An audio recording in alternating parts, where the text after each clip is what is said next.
Russia unleashes a night of relentless fire. 300 drones and 37 missiles tearing through Ukrainian skies in a devastating strike.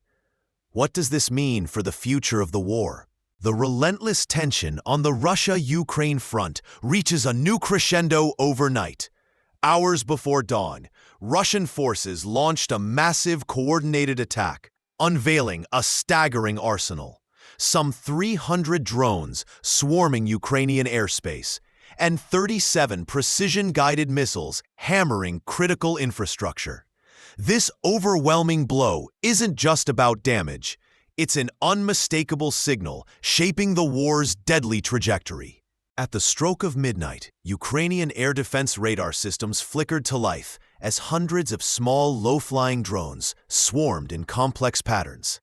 These weren't simple reconnaissance drones. They were armed, swarm-capable, and designed to overwhelm point defense systems.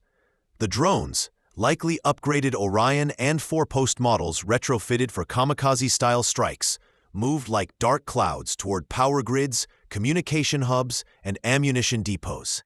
Simultaneously, Russian launchers deep in Belgorod, Kursk, and Rostov oblasts fired 37 missiles. These ranged from Iskander short-range ballistic missiles, known for their high accuracy and devastating warheads, to Caliber cruise missiles aimed at eroding Ukrainian logistical capacity. Ukraine's air defense units scrambled with limited S-300 and Buk missile systems, facing a battle of attrition to shoot down the drones before the missiles found their deadly marks. By dawn, Ukrainian military officials revealed severe damage to power substations near Kharkiv, and several command and control nodes in the east disrupted communications. The targeted attacks on energy infrastructure aimed to cripple Ukraine's ability to mount effective counteroffensives, especially during the brutal cold months ahead.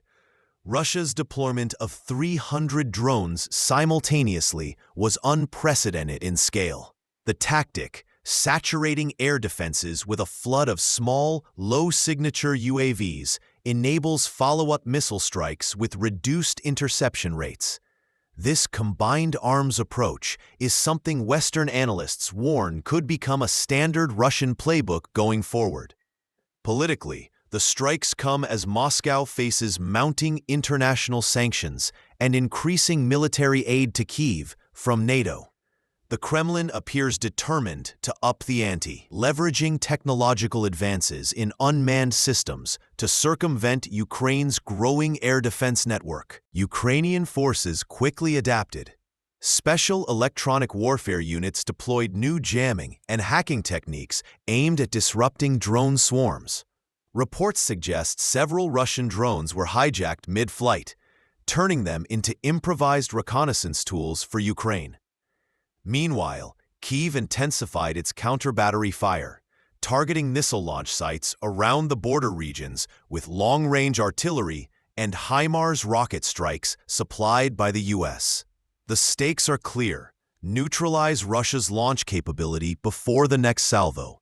On the battlefield, ground commanders confirmed increased Russian infantry movements aiming to consolidate gains in the Donetsk and Luhansk oblasts, anticipating softer Ukrainian logistical support resulting from the attacks.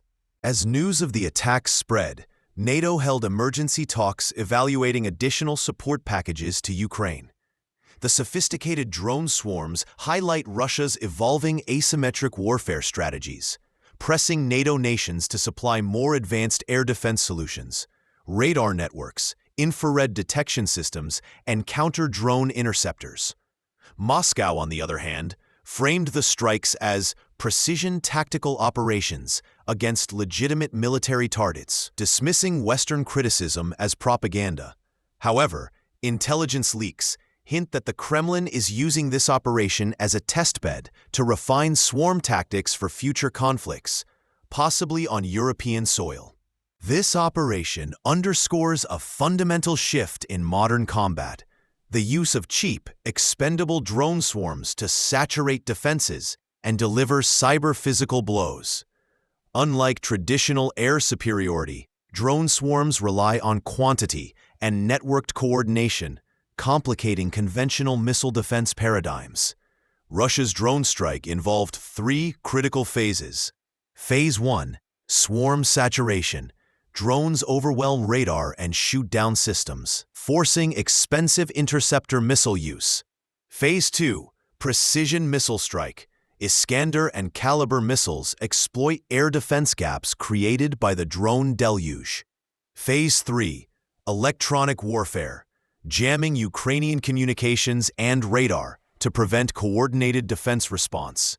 Ukraine's survival hinges on adapting quickly, integrating advanced drone detection networks, improving electronic warfare capabilities, and deepening cooperation with Western partners supplying cutting-edge weaponry.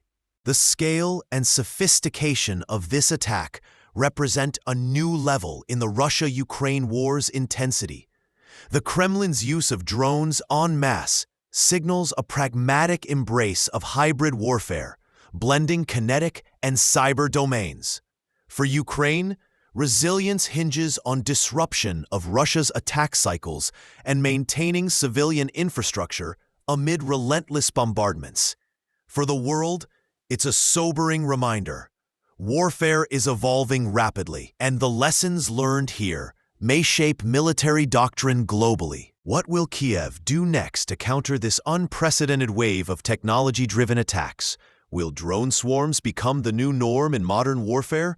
Or can Ukraine and its allies develop countermeasures fast enough? Let us know what you think in the comments.